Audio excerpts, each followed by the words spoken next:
Hello guys, ഇന്നൊരു evening vlog തന്നെയാണ് കേട്ടോ.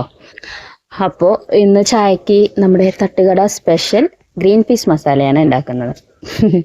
വേറൊന്നല്ലോ, ഗ്രീൻ പീസ് ഇവിടെ കറിയായിട്ട് വെച്ചാൽ ആരും കഴിക്കില്ല. ഞാൻ തന്നെ ഇരുന്ന് കഴിക്കണം, അല്ലെങ്കിൽ കൊണ്ടുപോയി കളയലാണ് പതിവ്. അപ്പോൾ അതങ്ങനെ വിട്ടാൽ പറ്റില്ലല്ലോ. ഗ്രീൻ പീസ് കറിയായിട്ട് കഴിക്കില്ലെങ്കിൽ നമ്മൾ വേറെ എന്തെങ്കിലും രീതിയിൽ ഉണ്ടാക്കണം. അതാണല്ലോ നമ്മുടെ ട്രിക്ക്.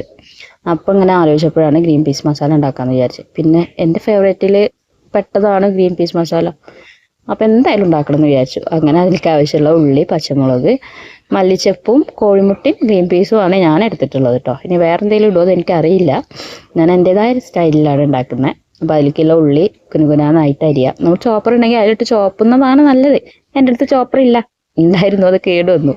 അപ്പോൾ ഞാൻ അത് കുഞ്ഞു കുഞ്ഞായിട്ട് അരിഞ്ഞു. പിന്നെ ഈ ഉള്ളി അരിയുമ്പോൾ ഒരു ടിപ്പ് പറഞ്ഞുതരാം കേട്ടോ.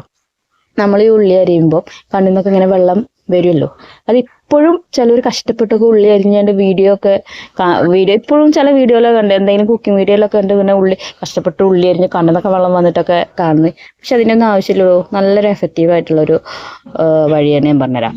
എന്താ വെച്ചാൽ നമ്മൾ ഉള്ളി നന്നാക്കിയിട്ട് അത് കഴുകുമല്ലോ, കഴുകുമ്പോൾ ആ വെള്ളത്തിൽ വെച്ചിട്ട് തന്നെ നമ്മളത് കട്ട് ചെയ്യുക. നടു കട്ട് ചെയ്തിട്ടുണ്ടെങ്കിൽ അതിൽ നീരും കാര്യങ്ങളൊക്കെ അതിൽ തന്നെ ആ വെള്ളത്തിൽ അലിയുമ്പോൾ പിന്നെ നമുക്ക് കണ്ണരിയില്ല. പിന്നെ നമുക്ക് സുഖമായിട്ട് ഉള്ളി അരിയാം. മറ്റേ പച്ചക്കറി അരിയണ പോലെ തന്നെ ഉള്ളി അരിയാന്ന് തന്നെ തോന്നില്ല.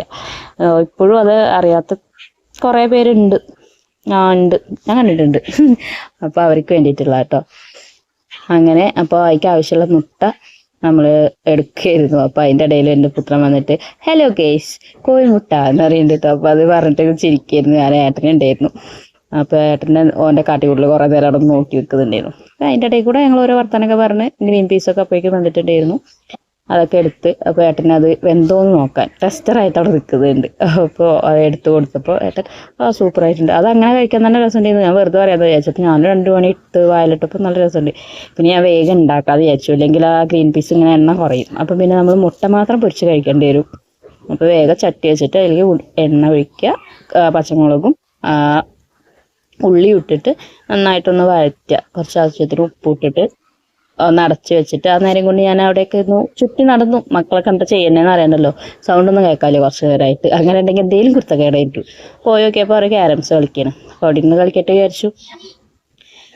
പിന്നെ എൻ്റെ ഫേവറേറ്റാണ് മുട്ട എന്ന് പറഞ്ഞല്ലോ, സത്യടോ. ഞാൻ ഈ കോഴിമുട്ടല്ലേ, ഈ ചുമയ്ക്ക് വേണ്ടിയിട്ട് ആടലോടകത്തിൽ കോഴിമുട്ട ചേർത്തിട്ട് കഴിക്കും. എന്താ പറയുക, അങ്ങനെ ആംപ്ലേറ്റോ അല്ലെങ്കിൽ കൊത്തിപ്പൊരിക്കുകയോ അങ്ങനെയൊക്കെ ആയിട്ട് കഴിക്കും. നല്ലതാണ് ചുമയ്ക്ക്, നല്ല ചുമയൊക്കെ ഉണ്ടെങ്കിൽ.